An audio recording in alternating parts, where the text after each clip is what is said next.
May is Mental Health Awareness Month.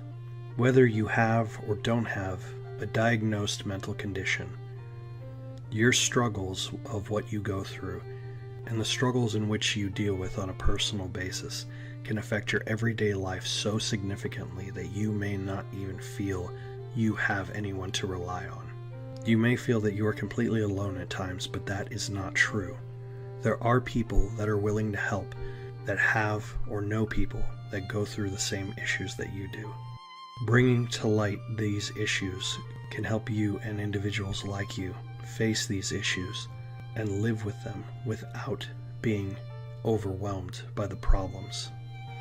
For more information about Mental Health Awareness Month and where you can get more information to help those in need, there are links in the description down below. Your pains, your struggles, and what you go through do matter, and you matter. Hello and welcome back to Jack Knives Reviews. I'm of course your host, Jack Knives. Today I'm going to be talking about Abbott Elementary. Abbott Elementary is a situational comedy in the same vein as The Office or Parks and Rec about a small elementary school in Philadelphia and the struggles of the teachers. The school is primarily made up of the teachers consisting of Miss Janine, Mrs. Howard, Miss Chimenti, Mr. Hill, and Mr. Eddy. And of course, they're all led by inept principal, Miss Coleman. I went in with Abbott Elementary thinking, it's going to be kind of similar to, those situational comedies like Parks and Rec or The Office. And in parts, it's like that. But I don't know, maybe it's the premise or maybe it's just the cast. I'm not sure. There's only a couple of people I'm actually connected to as an audience. And the only one that kind of sticks in my mind is Miss Chimenti, but she only works in small doses because she's got this whole I know a guy who knows a guy kind of. And then there's Mr. Eddy, who's just like this dork who doesn't really get how people work.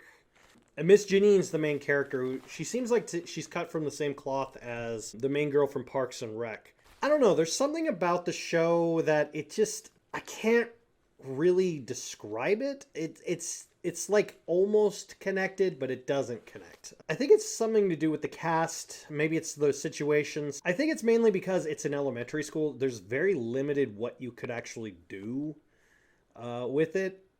I mean, it is enjoyable. Don't get me wrong. It is an enjoyable show, but it just, to go from like a show like Brooklyn Nine-Nine, for example, or to go from a show like Parks and Rec or The Office, and then go to this thinking it's kind of a good transition, it's not really. Unfortunately, there's only one season out so far, and it's gonna be renewed because a lot of people like it. And maybe I'm just basing it off of just the first season, but it doesn't really have anything to compel me to keep watching. Even The Office's first season had a lot of bugs, but it was still enough engagement to get me to come back.